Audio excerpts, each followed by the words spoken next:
Good morning, Morai Rabotai, Bruchim Abayim. Welcome everyone. We are continuing on Masechet Makkot, and we are on Daf Tet Amud Bet, top of the Amud, starting a new Mishnah, about 10 lines down. Today's Amud is being learned. L'schut refuah shelema for Sarah Bat Mina and Binyamin Eliezer Cohen ben Malka. Zivug for Gilad ben Mordechai Ariel, healthy delivery for Talia Bat Rivka, Datan Parnasa for Avraham Rafael. This week's learning in the Keilah has been sponsored by Dayan family, Cohen family, and Shei families. It should be ultimate zchut for their families. Bezat Hashem, Amen. Today's Amud is specifically being learned also for Refuah Shelema of Rachel Simcha Bat Nahid, that should, Bezrat Hashem, have a full recovery. Refuah Shelema, Amen. So here we are, a new Mishnah, Hasuma Eno Golem. In the list of people who do and don't go to Are Miklat is not just the way the scenario and the setup of the scenario was that the kill happened, is not just the intention and whether it was shogeg, anus, karov lemezid, karov leones. It's not only those items, but some people, says the Mishnah, are altogether exempt from going to Galut, either because they're considered always less, or because they're considered always more, and meaning the barometer of Galut is a very specific scenario of Shogeg. Sometimes you have a person that in every case, like a Suma, a blind man, that can't be aware of his surroundings as much as a regular person. 90% of a person's information comes from his sight, and therefore Suma, we could understand that they would be different than a regular person. On the other hand, you have a person that loves an individual or hates an individual, and they bring about their demise. That also has to be put into the cheshbon, into the weighing of the situation. So says the Mishnah. This is going to be the two next Mishnayot speaking about this topic. Hasruma eno gole divrei Rabbi Yehuda. Rabbi Yehuda says a suma, blind man that killed accidentally, he never goes to Galut. And says the Mishnah, Rabbi Meir omer gole. Rabbi Meir says no, he does go. Now hasone eno gole, a person that hates an individual and caused their death, does not go to Galut, because we assume that, they may have planned it, they may have looked on the paper and the camera like they accidentally killed their enemy, but you never know. It may have been actually planned, so therefore it's less than shogeg, and it's not going to go to Galut. Rabbi Yossi Omer Hasonen Nerag. He says the sonem that killed someone, the hater, is going to be killed, because he is considered already like a person that's warned against it. He wants to kill his enemy, and therefore we have to deal with it as such. The Gemara will discuss the details of hatra'ah, no hatra'ah, as we will see. Rabbi Shimon Omer, yesh soneh goleh, v'yesh soneh she'eno goleh. She says, well, this is not one size fits all.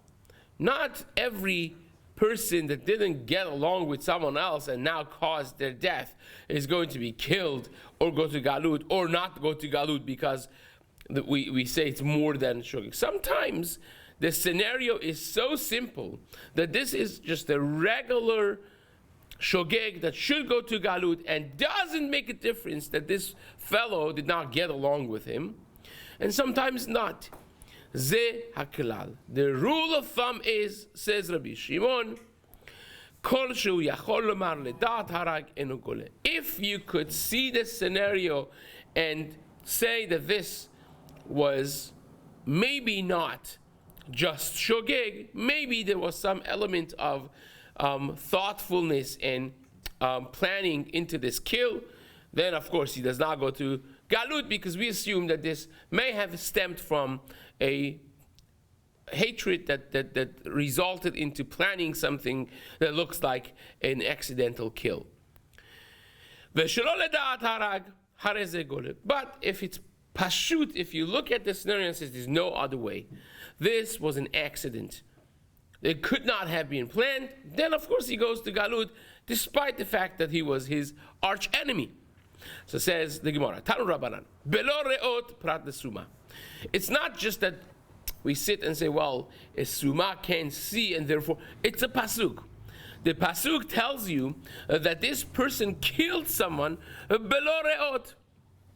The pasuk says, I'm reading from the side, O bechol even asher yamut ba belo reot vayapel alav. This is the second pasuk that talks about going to Galut in Bamidbar, and it says clearly belo reot. What does belo reot means? Without sight. He didn't see him. So it says the Gemara, why do you need to say belo reot? It's coming to be mema'et. It's coming to exclude a person that can see. In other words, belo reot is mashma that usually you could see, and in this case you didn't see. You were not looking. And it excludes a person that even if he would want to, he couldn't see. So Suma is completely out of the parasha of Galut. That's what he says. Now, the Gemara is going to darshan this explicitly just in a moment. But for now, we do what we do. We just read the thing. It's going to, in 2-3 lines, it's going to explain exactly the backdrop of this drasha. So, we learned in the Braita, Belo reot is prat lesuma, divrei Rabbi Yehuda. That's what Rabbi Yehuda says, right? Remember, this is Machloket Rabbi Meir and Rabbi Yehuda. So Rabbi Yehuda says, Suma, a blind man, it's not included in the parasha of Galut. A blind man never goes to Galut, period.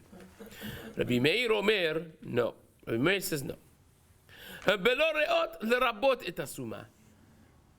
Belo reot is coming to add that Suma is going to be part of the parasha as well.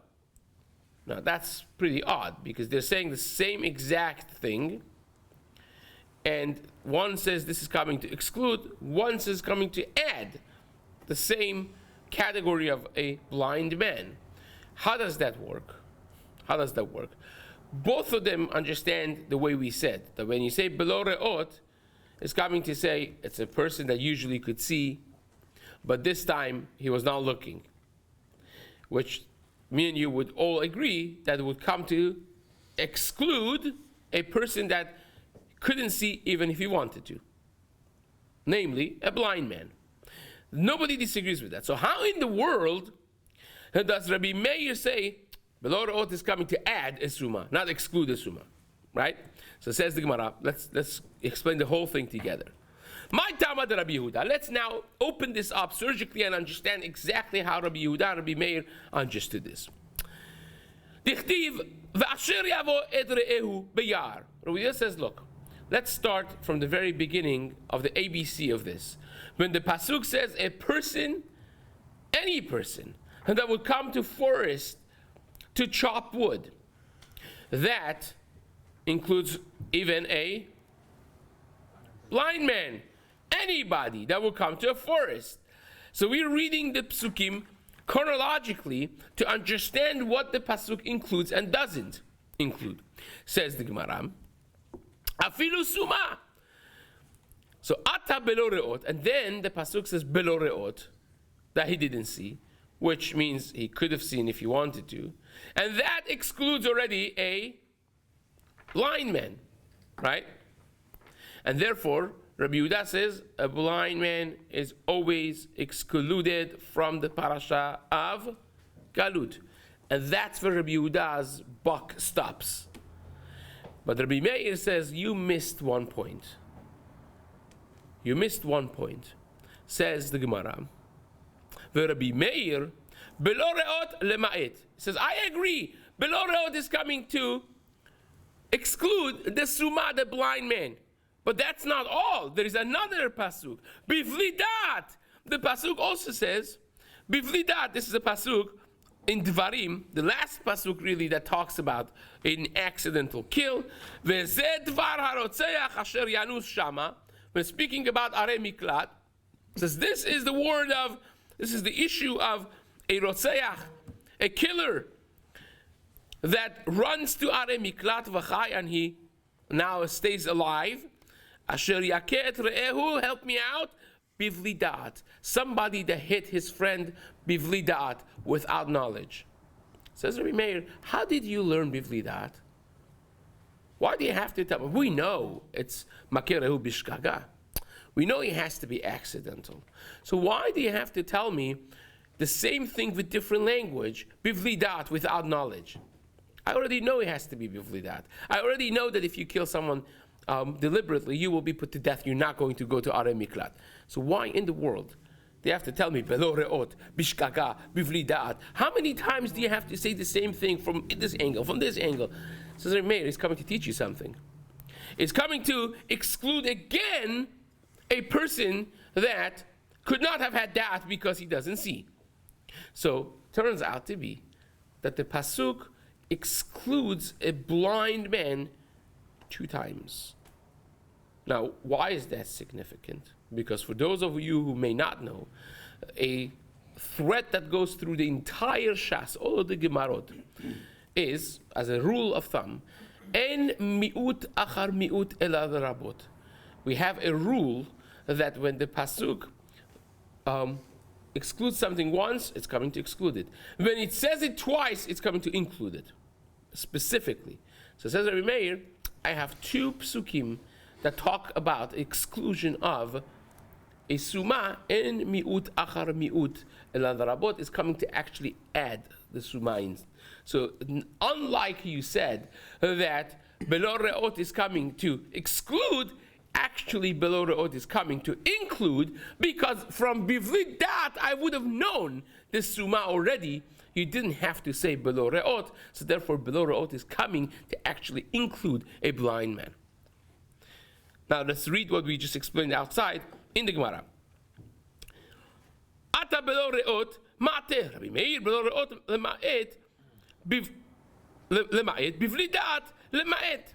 Have a mi'ut achar mi'ut, it will be a double exclusion. Ve'en mi'ut achar mi'ut, if you have it twice, that something is excluding from psukim twice, mi'ut achar mi'ut is coming lerabot. Now, that's a powerful comeback. How does Rabbi Yehuda answer this? Rabbi Yehuda has no problem with answering this. Rabbi Yehuda bivli da'at prat lemitkaven. Rabbi Yehuda says, wait a second, you forgot what we darshened previous daf in the Gemara, that bivli da'at is coming to exclude an intentional act, not an intentional kill, but an intentional act. You remember we said if someone is dressed up in a bear costume, and you wanted to kill the bear, right? You wanted to kill it, but you didn't know that this thing is a human being inside, or whatever. It was moving in the bush, and you thought it was a lion. You shot at it, and it turned out that it was Tubal Cain. Right? So that's the case in the Chumash, that by mistake somebody killed someone when thinking that's an animal, and it turns out to be a human being. Fine.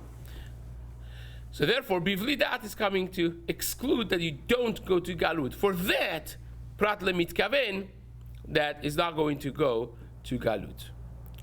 Now, 2 dots, first wide line. Rabbi Yossi omer hasoneh nerag. In the Mishnah we just had, Rabbi Yossi, that his shita was that a hater, an enemy, will not just not go to Galut, but he will be killed, because it's like a mu'ad. It's like an intentional kill. Veha lo itrubes. He says, wait a second, I can understand whatever logic you want to say, that it was planned, it was not, but at the end of the day, if you want to kill somebody, what do you need? What's the basic requirement of putting someone to death? Hatra. You need warning. You can't just kill somebody, even if you have it on the video that he killed him. Like you mamash have witnesses. But if nobody said, hey, don't kill him, because if you kill him, you'll be killed, you're wasting your time. There's no hatra.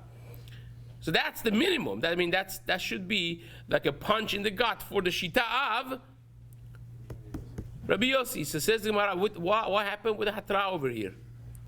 So says the Gemara, it's no problem, because he holds, this is a good chazara actually, because we had this earlier on in the Gemara, both in Masechet Sanhedrin we had it earlier on in Davav Amud Bet as well.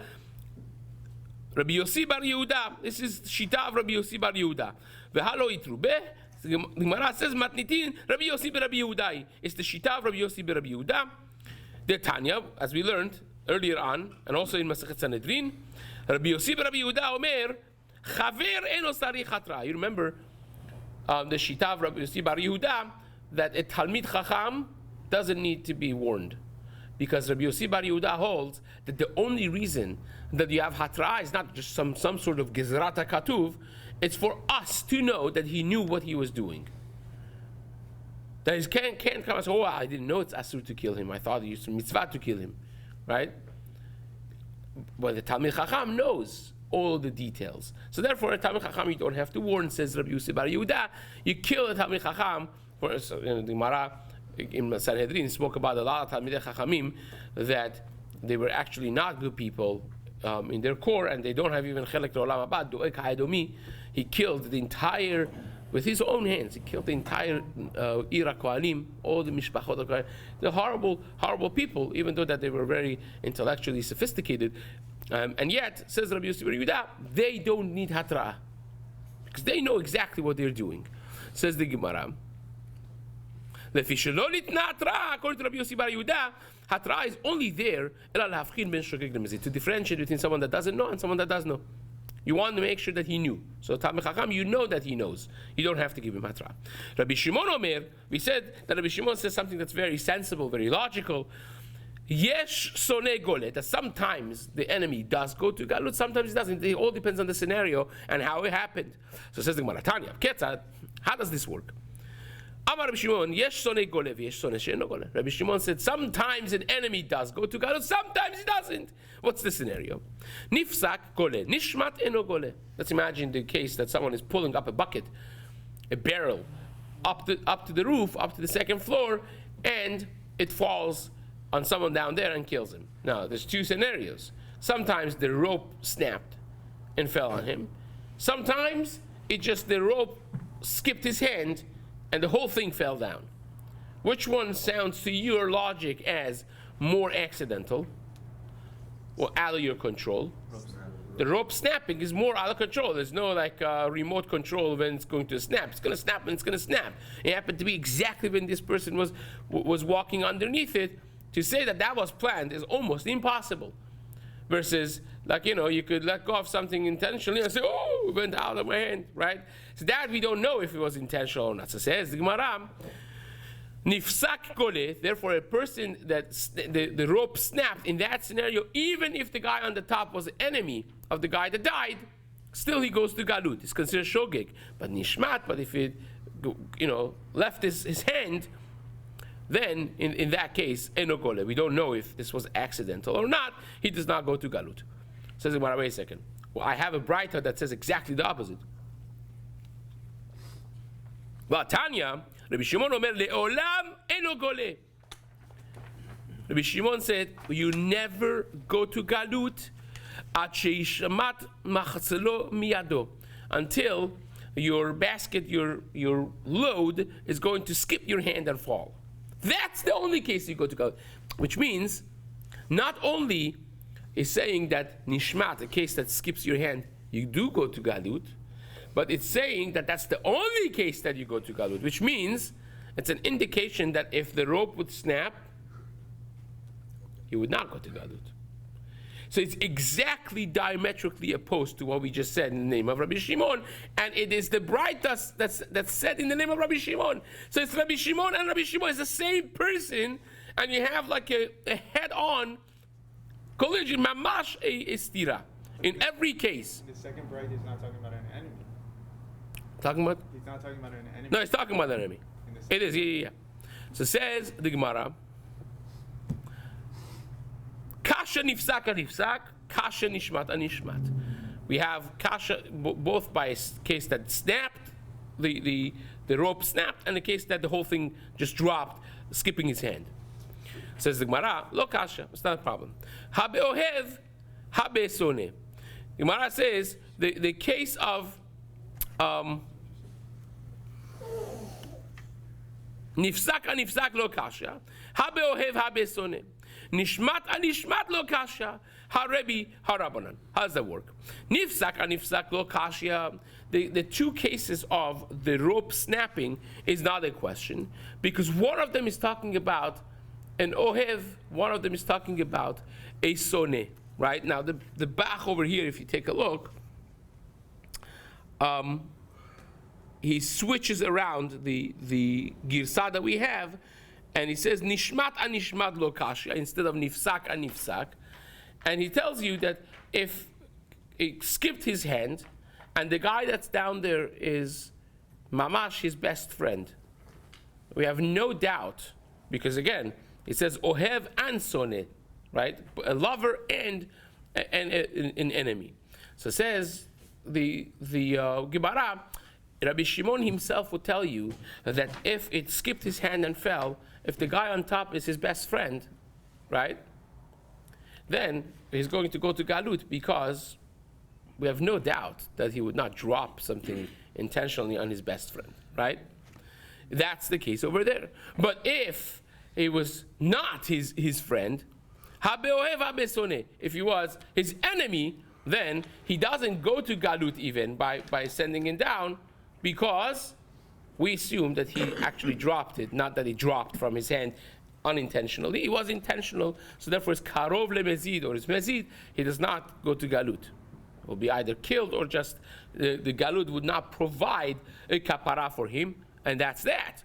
Is a person you don't know at all, is that considered an ohev? Or is that like par, the third category? Oh, be a third category. So says the Gemara. Well, okay, again, this would be judged, again, adjudicated according to every detail that you have over there in the case, right? But again, the question is, according to Rabbi Shimon, if you're not an enemy,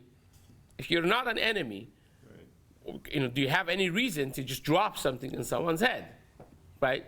So you may end up being two categories if you understand it like that, right? So says the Gemara, Nishmat anishmat lo kasha. Also, you don't have a problem of, you have to change it based on the Bach. Nifsak anifsak lo kasha, harebi v'harabanan. You remember we had a machloket of Rebbe and Rabbanan by the axe that the barzel, the metal part, flew off, right? You had it in the Mishnah, and over here is the same exact thing, because if the entire axe falls off of your hand, right, it's very different than if the barzel, the metal part, only flies off, right? So in that case, that you say, well, if the barzel flies off, is not a case of galut, then you would say the same thing over here, that if the rope snapped, it's like I'm holding half of it, the other half flew off, right? So if you say that by garzen, by the axe, if the metal flies off, you don't go to galut, because that's not what the pasuk is saying.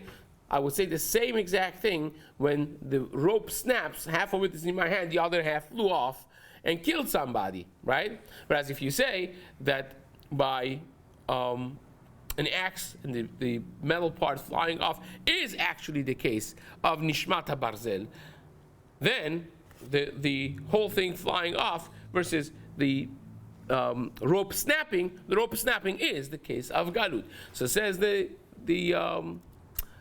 Gemara, the two Rabbi Shimons, one of them is coming to tell you what the halacha would be according to Rebbe, and one of them is coming to tell you what the halacha would be according to Rabbanan. It's not a stira, it's explaining the two shitot in the previous Mishnah that we just had. So let's start a new Mishnah over here. Lehechan golin, this is very geschmack. Where do you go to Galut? Where is Are Miklat exactly? Lehechan golin.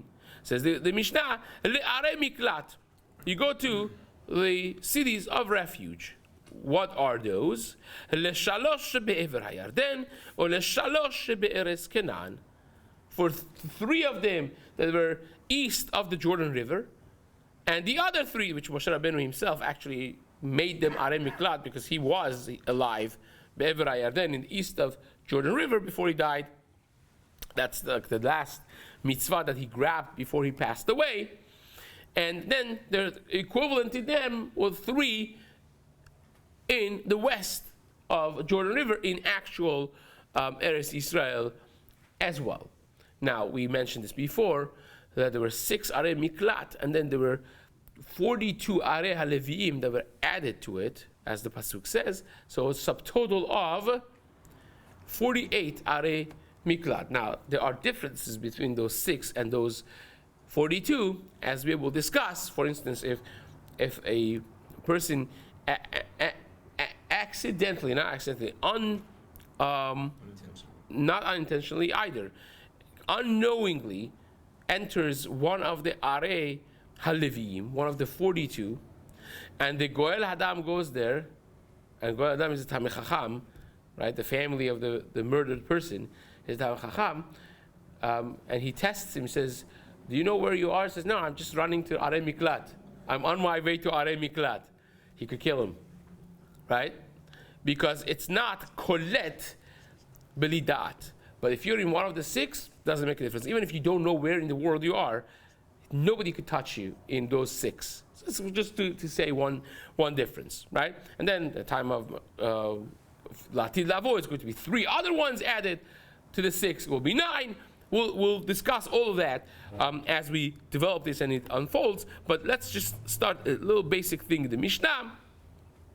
Shenemar, as the pasuk says, Et shlosh harim titenu me'ever le'Yarden, the 3 ever ha'Yarden, east of Jordan, cities that Moshe Rabbeinu already designated. Vet shlosh harim titenu be'eres Canaan, and 3 of them would be in Eres Canaan. And then the Mishnah says something amazing. At shelo nivcharu shalosh be'eres Yisrael, lo hayu shalosh shebe'ever ha'Yarden kol tot. Until Moshe Rabbeinu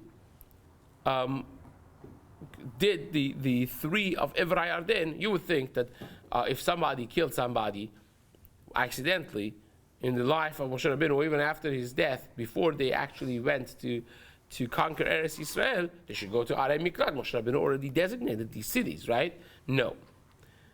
The 3 that Moshe Rabbeinu designated, even though that they were already designated as Arei Miklat, they were not operational, so to speak, and they did not provide any protection until the other 3 were also designated.